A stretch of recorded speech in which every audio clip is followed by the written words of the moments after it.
The city of Ferguson has been placed under a state of emergency. Why is the NFL educating their players about domestic violence?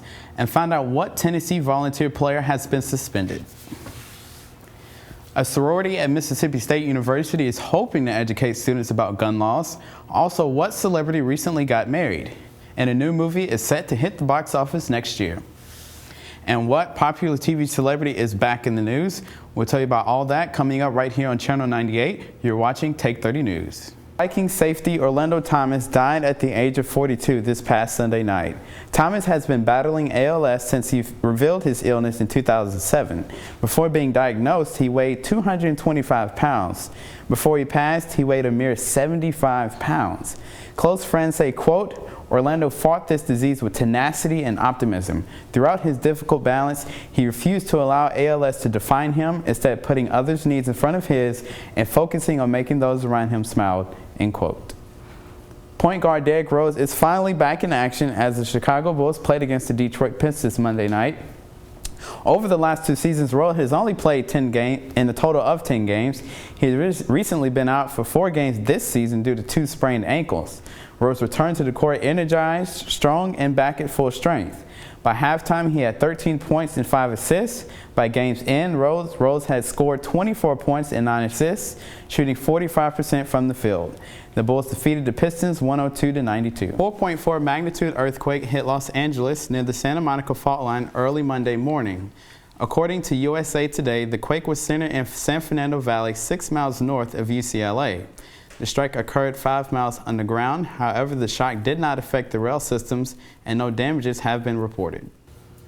With National Diabetes Awareness Month in full swing, health officials around the country and here in Starkville are trying to raise awareness about the deadly disease.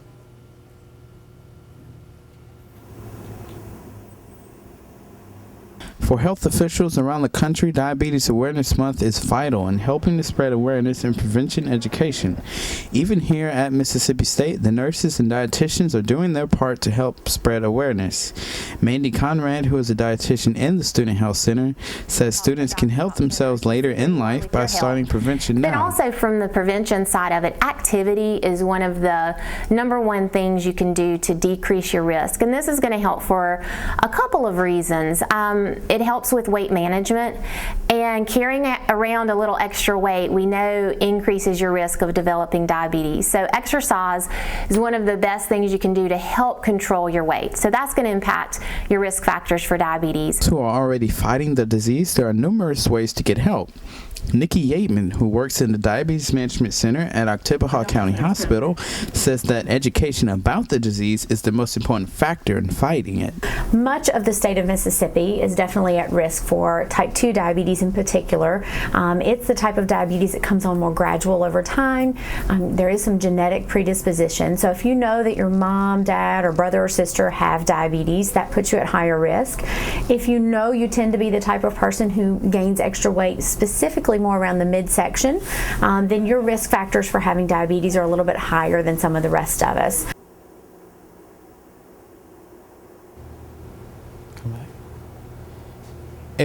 If you or anyone would like more information on the risk factors of diabetes or where to get treatment, you can contact the Diabetes Management Center at 662-615-2668.